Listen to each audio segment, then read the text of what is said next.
Well, New York State's Independent Redistricting Commission met to vote on new congressional maps. WENY's New York Capitol correspondent Elise Klein joins us live to explain why they're going through this process again just 2 years later.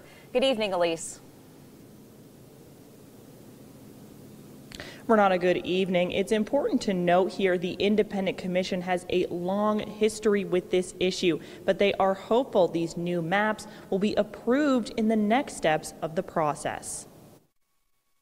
Following a decision from the state's highest court in December, the New York State Independent Redistricting Commission is drawing up new congressional maps. Today, the commission voted in approval 9-1. This is a wonderful result. Despite whatever either one of us might think of the shortcomings of the map individually, it's a wonderful result for the people of the state of New York.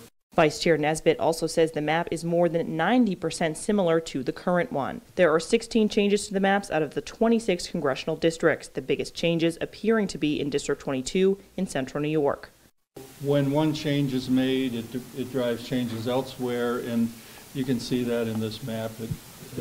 Even though it may not be obvious what triggered the change, it might have happened far away, but it ripples across the state. The congressional lines currently in place were drawn by a court-appointed special master after the legislature's drawn maps were ruled unconstitutional in 2022. The legislature's maps were rejected by the court after they failed to come to an agreement in time with a set of maps drawn by the commission established by a constitutional amendment in 2014.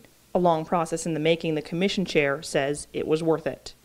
One of the things that this set of legislation required is compromise and cooperation, and that is give and take. That means that it's give and take, right? And that process is absolutely worth it for the state of democracy and for fair and balanced maps.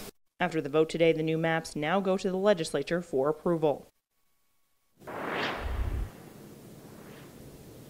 The legislature will potentially be voting on this next week, but at this point that is unclear. Now they can either vote to approve or reject the new maps, and some Democrats have already come out against these new maps. Renata, back to you.